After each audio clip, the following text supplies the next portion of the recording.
All right. Thank you, everybody, for coming today, and appreciate David coming and being our 14th HomeWell interview today. So we've interviewed franchisees once a month as an opportunity for them to have a platform to talk about their process, to talk about their experience, and an opportunity for franchise candidates to also get to learn a little bit of our franchisees. For me, it's when you enter a franchise, one of the most important things about being in a franchise system is that the franchisor gives you support, processes, procedures, systems, and those are all put in place to help you be successful. So this is really a great opportunity for you not only to hear from franchisees and validate that these franchisees are having these, but also hear, their story and how they were when you're in your space. So it's just a fun opportunity. And today we have down in South Florida, Mr. David Schloss. So thank you, David, for joining us today. My pleasure. So like I said, David, really what I want to do today is give you a platform to really talk about the process. So I think one of the things I'd love to do is start kind of in your background. Basically your career path, your education, up until like the time you started evaluating franchises, and then we can kind of dig into that a little bit. So give everybody just kind of a quick bio, I guess is the best way to put it. Okay. So yes, born and raised here in South Florida, went to University of Florida. So I am a Gator. Hopefully that doesn't dissuade anybody from their interest in HomeWell. And then I went up to grad school in Atlanta, got a master's in clinical psychology. And after graduating, ended up kind of falling into finance, actually. So started master's in clinical psychology to finance, huh? So I had a decision to make. Do I want to take out more student loans to get my doctorate degree?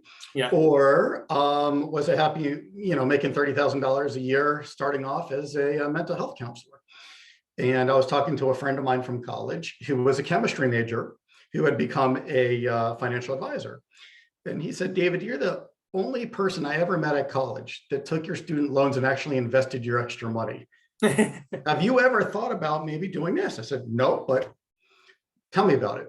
So long story short, became a financial advisor and did that for almost 20 years. The last 12, I was a branch manager and then an area manager with a large national company.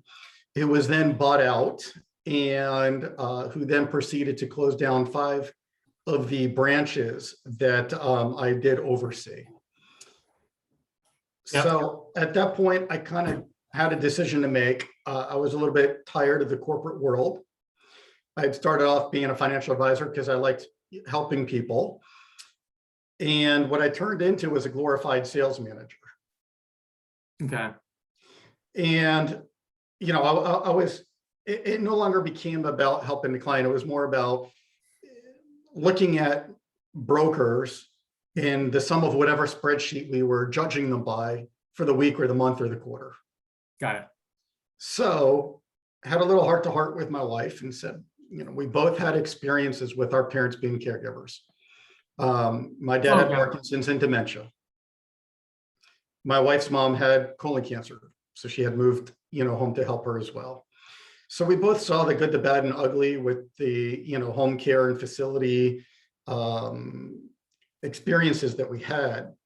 And I somewhat then arrogantly said to my wife, I think I can do it better. And I had conversations with friends and family who basically said, you're nuts. Do you know how saturated your area is? Do you know how many competitors you have? I said, I don't care. I'm a competitor. Well, David, they've been doing it for 20 or 30 years. I said, doesn't mean they've been doing it right or doing a good job for 20 or 30 years. And, what I said, my mission was, if I can not only assist our clients, but help their family members sleep better at night, knowing that their family is being cared for and that they're in good hands, but also make a difference in the lives of our caregivers who, generally speaking, are underemployed, underpaid, undervalued, then that's something that I would be interested in. Yeah. And so that's kind of my quote why as to how I ended up coming to this point. Yeah. Let me ask you a kind of weird chicken egg question. Sure. had you started evaluating other businesses and other franchises and then came to that conclusion, or did you come to that conclusion, which then switched you to evaluate the franchise space for home care? So at first, I did look at several other options outside of home care. Yeah. I just didn't feel that any of them really resonated with me that I could be passionate about. It would be more of strictly a business. And I really wanted something that I can get behind, that my heart was in, that I could be passionate about. And that's when led me to this decision. Yeah. So then, yes, before agreeing to go the HomeWell route, I did interview and speak with multiple other home care agency franchises. You did. Okay. So you spoke with, so you first looked kind of a broad brush and said what businesses out there. You found that home care was a space for you, and then you went out and evaluated multiple home care franchise opportunities. Correct. All right. So when you got to HomeWell, talk about your evaluation period in general to those, how you went about your evaluation on all the concepts. And then when you got to HomeWell specifically, kind of dig a little bit deeper where you saw points of differentiation that made you say, okay, well, this is the brand for me, and this is the path I'm looking to take.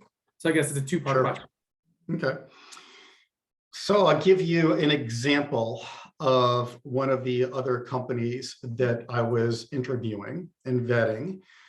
They sent me to one of their discovery days on the west coast of Florida, beautiful hotel overlooking the beach. Now, I had just gotten done being in finance for 20 years, putting on a suit and a tie every day. I wanted to get back to the basics of helping people and away from spreadsheets. Yeah. A gentleman walked out and introduced themselves from the company, all wearing suits, had their Rolexes on, and immediately started showing us, numbers and charts. And nowhere did I hear that how they differentiated themselves in providing a better quality experience for their clients. It was really focused on, here's the recipe, follow it, you'll make money. Wow. Okay. So one of the other issues that then brought to light for me was, I don't want to follow your recipe. I would like the framework. I would like the guidance.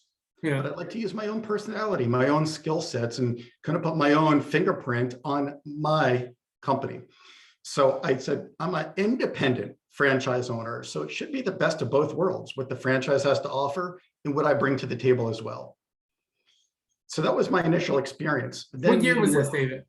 I'm sorry? What year was this? 2017. Okay. Yeah.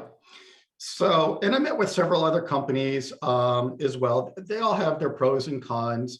One of the issues that I was running into here in South Florida is that a lot of the competitors, I felt as if they were more interested in selling franchises. They were not as invested as HomeWell in my success because they were so large already.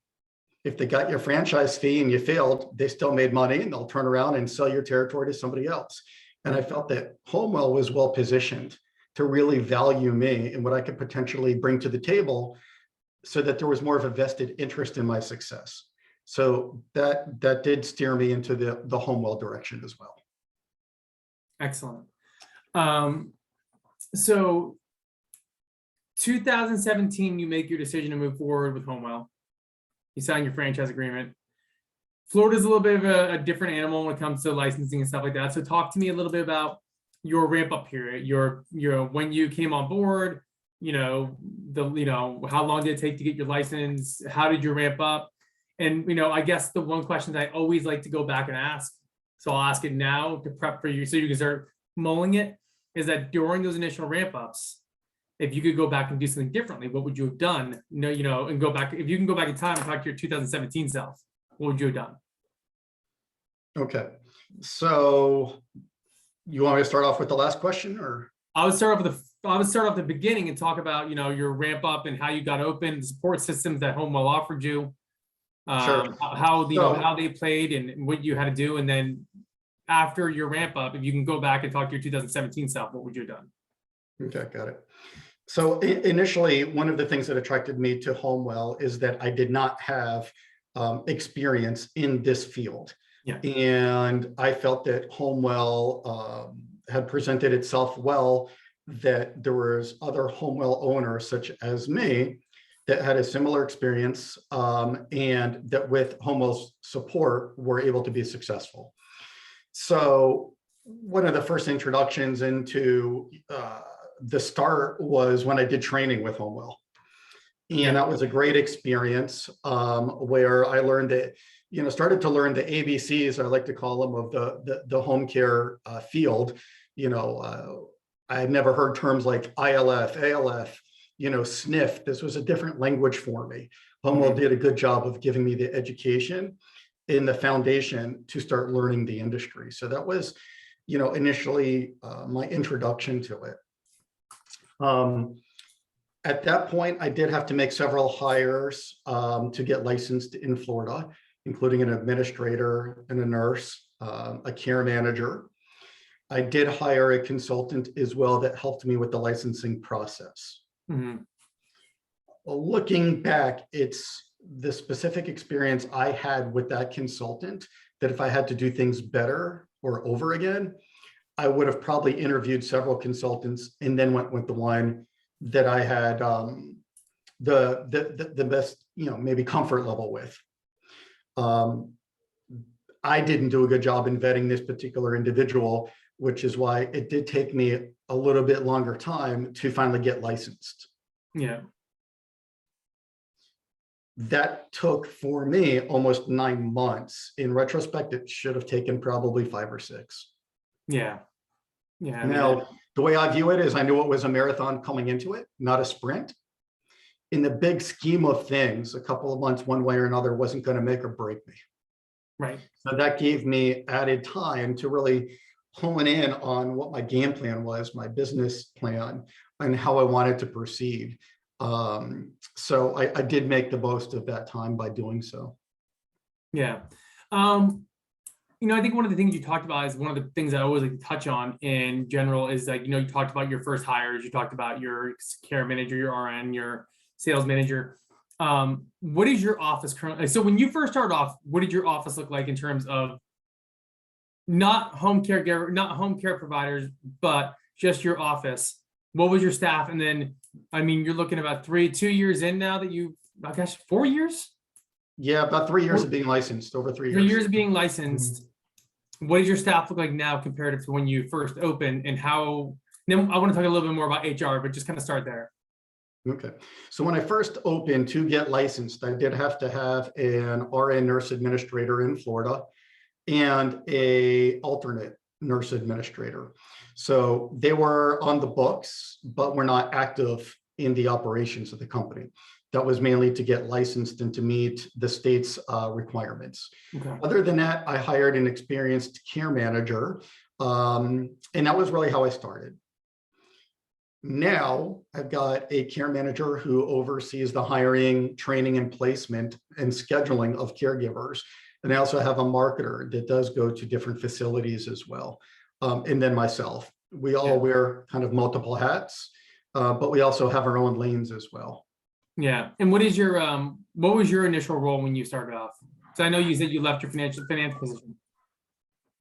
So my role initially, was I needed to learn all aspects of the field because I'm very hands-on, and I wanted to have high standards and hire folks that shared similarly in providing quality and value to our clients. So for me, I was involved in every aspect from, payroll to billing to going out to do assessments so that I could learn to speak with potential clients, to going to facilities to try to get relationships with them, referral relationships as well. Yeah. I used to, some of my other franchise concepts that I've worked in, I remember I used to have a kind of franchise business consultant who used to tell all the Z's, you gotta know enough to be dangerous. So know enough of everything to be dangerous. It seems like you dug in deeper and knew like more than to be dangerous, but to be proficient. Yeah, and that's just my personality. Did I really have to do that? No.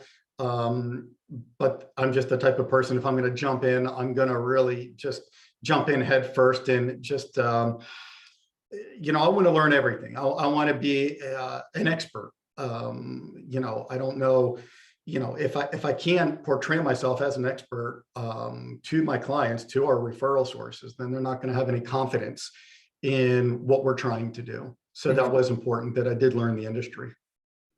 So one of the major questions I always get asked when I'm talking with franchise candidates is just the hiring process and HR philosophy in general.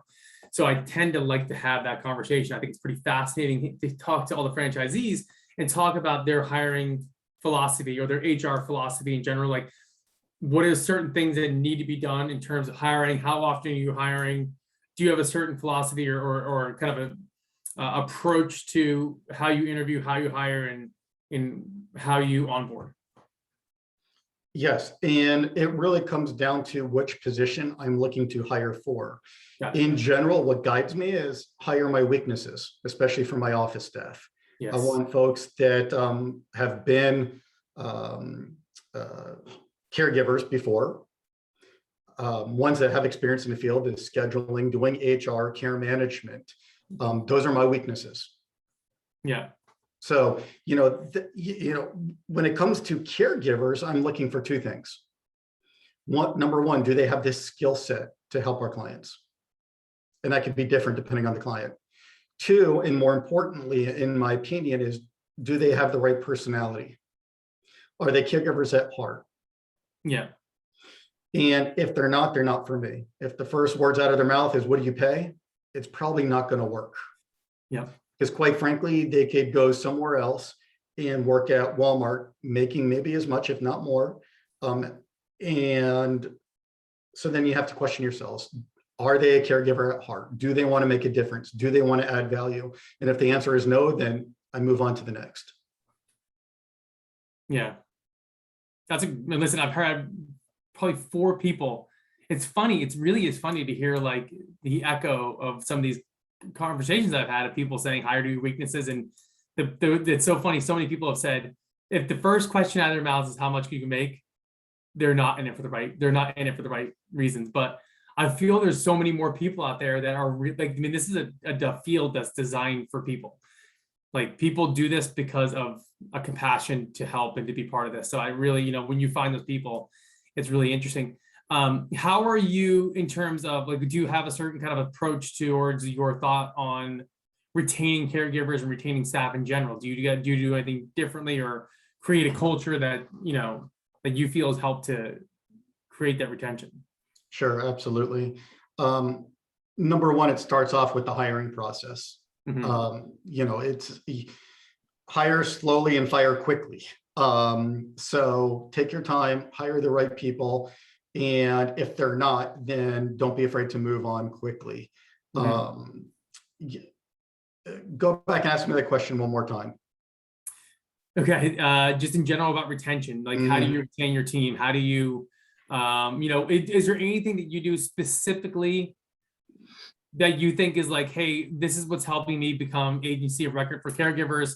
This has helped me retain my team. These are the little things that we do that differentiates us from the competition in terms of why people want to work for us. Sure. Number one, it starts off with everybody around me gets to hear my why. They have to know why I'm doing what I'm doing. And they have to be able to buy in a little bit. Number two, I want to know what their why is, what motivates them. Yeah. Once I find out what motivates them, then I'm able to show appreciation and recognition, whether it's, making somebody employee of the month, caregiver of the month. Some people like to be recognized publicly, others don't, but you've got to show the appreciation. You have to listen. And that's one of the things that we do differentiate ourselves with caregivers. If they can't get a hold of our care manager, they're calling me. I'm speaking with them. I want them to feel like we always have an open line of communications for good or bad, in that they're being heard. And I think that's really important for these caregivers to be heard, because oftentimes they worked with other agencies that were more interested in sending an invoice to a client than hearing from the caregiver what the situation was and how to best assist that client. Yeah. And from your experience, that echoes deeply for them. That from your experience, that matters. That those are things That does matter. And it can be something simple. During the interview process, we give our caregivers a form. It seems a little silly, but it's, what's your favorite movie? What's your favorite candy bar? Where's your favorite restaurant? And so when they do something well and they go above and beyond, something as simple as hand delivering a candy bar or a gift certificate, gift card to their favorite restaurant, trust me, it goes a long way, especially when it's the owner doing it. Yeah, 100%. That's brilliant. I love that. Kind of switching gears a little bit and talking about your mix. So one of the things that I always, and I only say this because of my naivety coming into this organization, and then hearing the kind of conversations that I've had over these years with franchise candidates, one of the first things that I thought about when I first thought about working in home care was that everybody's a 24/7 client. Like all you're doing is 24/7 living clients, because my only experience with home care was my wife's grandmother, who had a live-in home caregiver who was there all the time with her. So I like to kind of dispel that myth a little bit and talk a little bit about your mix. So what is your current mix of your clients, like in general? Like what are you looking at kind of for hours for your clients in general? Are you mostly 24/7, mostly live-ins? Do you have when you started off, did you have a minimum amount of hours? Do you currently have a minimum amount of hours that you'll take for a client? So when I first started off, I was hungry. I took things just to get the experience. So shorter cases, some more challenging cases, but I thought if nothing else, it was preseason for me, it was practice.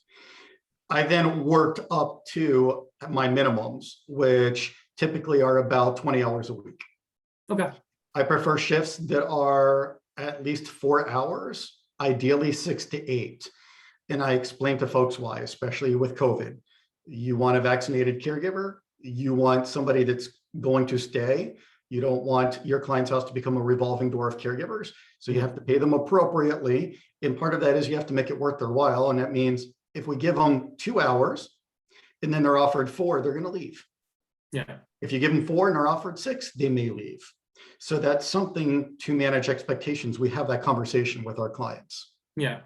So now what the mix looks like, it's a little bit more long-term, where I can work 12-hour shifts, live-in caregivers, but we do plenty of 6 and 8 hour shifts as well. I will do less if we're able to. So I've got a client now that we provide 2 hours a night, just helping his wife transfer and shower and get into bed. But we're charging a premium for those 2 hours, and it happens to work out well for that caregiver. Yeah. So to me, I approach every situation a little bit differently. Whereas, if someone says, David, I don't need 20 hours a week, I only need 16 hours. Well, you can assess the situation and you can see that in the not so near future, that client may need more help. Yeah. So get your foot in the door, show them the value that you add, and go from there. So I work with every client when it comes to that. That's great. Yeah, it's one of those kind of interesting thought processes. Like, I actually tend to be on your thought process as well. Be hungry, go out there, look at it as preseason, get the experience, make the relationship, which kind of turned me to the next question about just in general, your referral sources. How are you getting clients and what kind of relationships? Who's kind of, I guess you ran that for the longest time. Now you have a marketer out there. So talk about that in general with your referral sources and what some of the things that you do to help create those relationships. Got it. So when I first started, I was doing the marketing, going to facilities, introducing myself. Unfortunately, we had this little pandemic happen, and very quickly, it felt like almost overnight, all of the facilities I had been trying to work to get these established relationships went under lockdown. I couldn't get in there. At that point, I really pivoted to doing digital marketing and working with secondary referral sources. Got it. And there's a number of them.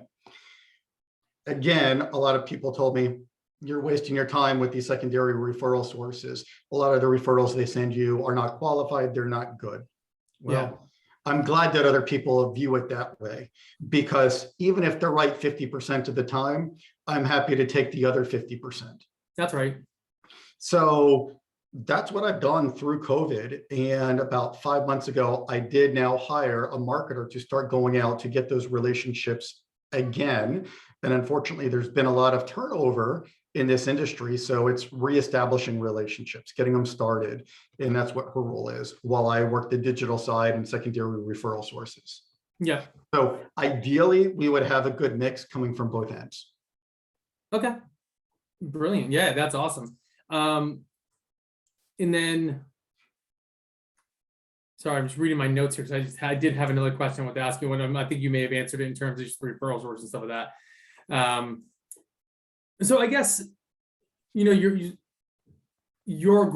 has your growth been in the last 4 years, and have you had those kind of big pivot points or big tipping points for yourself over the last handful of years or months that have kind of motivated you? If I remember correctly, you started off with 2 territories, correct? Yes. Yeah. So yeah, started off with the 2 territories, started off a little bit slower than I would have liked to do. Because again, it does take time to form relationships.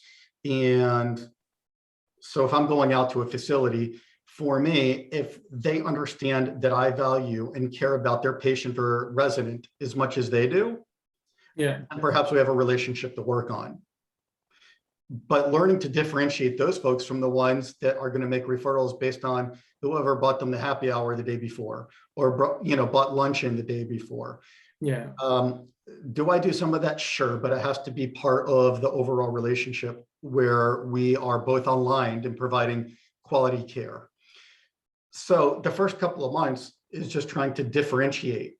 Who do you want to have those relationships with? Yeah. Like I tell facilities, I don't want to be known as David the Bagel Guy or David the Donut Guy. If I'm bringing something to you, you got to know why, who I am, why am I putting the time and the effort into it? So once I got started and started working my digital leads, my secondary referral sources, business did start to pick up. And over last year, I'm up about 200% this year over last year. Wow. And that's during COVID, when I've heard a lot of complaints. I'm on a couple of Facebook, pages for other owners or marketers that are complaining about how difficult things are. I don't use the word difficult. I look at it as a challenge. Yeah. And if I'm willing to take that challenge on and find a way around it, it should benefit me and our clients. And that's what we've been doing. Good. That's awesome. I'm glad that 200% is amazing. That's phenomenal. Congratulations on that. Yeah, thank you. Thank you. How is your, I guess right now we're in November, which means that as any good financial planner would be doing, you're setting goals and objectives, and you're setting your 2022 plan. Have you started that? And what are you kind of like looking at in terms of your plan for 2022? So I'm looking at conservatively, which is if I can increase gross revenue by at least 25%. Clearly, if I'm up 200%, I think that's a very reasonable number. And then I'll have my stretch number, maybe 50%, to keep it realistic. That puts me at gross revenue of well over $1 million next year. So that's my goal. Excellent. And then one of the unique things about this, and we'll start tying it up here because I know this is we're coming here at about 12:40. One of the unique things about this franchise system, which I think is so cool, because I've been in a lot of franchise systems, like I said, and is the relationship the franchisees have with each other. You don't see that often in franchise systems. A lot of time there's a lot of ego. There's no real reason to have the relationship. There's people who don't want to give away the secret sauce or whatever.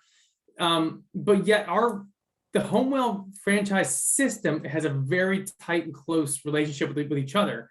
How is your relationship overall with the system, and how has that been helpful or not helpful in helping your growth?